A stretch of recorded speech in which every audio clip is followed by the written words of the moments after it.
Hey guys, welcome back to my channel. This is Ben Masters Premium Trading, and on this video I'm going to be talking about the top indicators on Tradingview and how they work or what it stands for. So on my last video I talked about ADX and DI wave trend and all about all these indicators over here.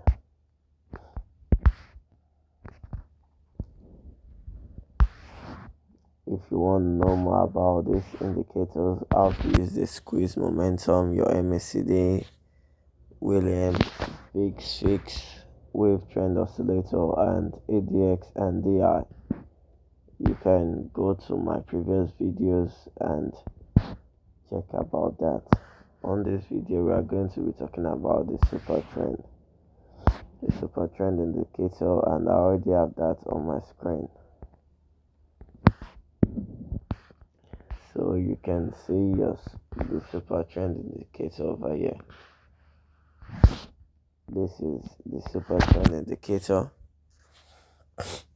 and what it basically does is that it shows the trend, just as the name goes.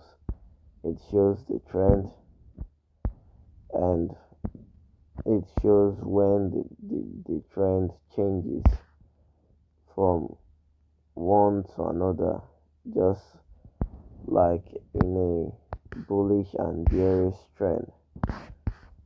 Now we are in a bullish trend, and once this super trend remains below the line and it is green color, you are still in a bullish trend until when you have a change of trend.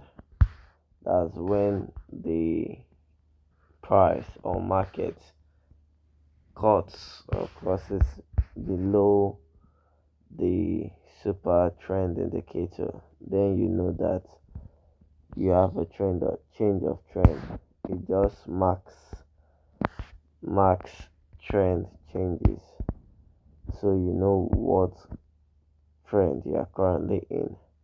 It could be used to enter into a trade depending on the setting of your super trend, and it could be used to just detect the trend, to detect any particular trend, whether bullish or bearish trend. So that's all for the super trend indicator. On my next video, I'm going to be talking about other indicators on Tradingview. So if you like this video, just click on the like button, click on the subscribe button, and turn on the notification bell so you get notified when I upload other indicators, so that you know how to use them. But bye for now.